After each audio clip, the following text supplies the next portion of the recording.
ስሙን መናገር ደስ ላይለው ይችላል እንጂ ብናገርም ደስ ነበር በኔ በኩል 20 ሚሊዮን ብር መሬት ሸጠለት ገጁ ከፍሎ ሄደ አይተዋወቁ የኛው በዝ ባጋሩ በጅማ ነው ይሄኛው በዝ በወራጌ ነው አይገናኙም ሻጩና ገጁ እና 4 አመት ጠፋ ገጁ ፊርማ የለም ውል የለም በአማና ነው ይሄኛው ደግሞ ጠፋብኝ ባለ መሬቱን ገሶ ጠፋብኝ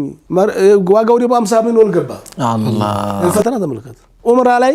ዱዓ አርግ መጣ የብር እንዲያሳስተኝ መሬቱን እንዲወስድልኝ ባለቤቱ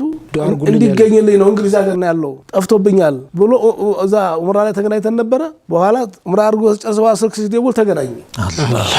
እኔ ማገናኘኝ የመረሱ ይሄ ሰውዬ ነው ብሎ አላህ ሳይ እንግዲህ 20 ሚሊዮን ከፍሎት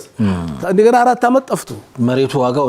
ኑሮ ምንም እኮ የለም እኮ ሲጨላለ ገሳ 20 እኮ አስቀምጦ የለም አስቀምጦለት በቃ ሲመጣ ይሄን ብር ስጡት ማለት ይችላል ነበር እንዲያሉ ሰዎች አሉ ጤናማ ማህበረሰባችን ውስጥ ጤናማ ሰዎች በመኖራቸው ነው እኮ እንደው ወተንም መንገባው በጣም እንደው አላህ ያብዛልን እንዲያነስ ሰዎችን እንዲያለ የሚታመንም ሰው አለ እንደገና ደግሞ አማናውን ለመክፈል ደግሞ ስልክ የሚዘጋባል የሚደበቃል የሚጠፋል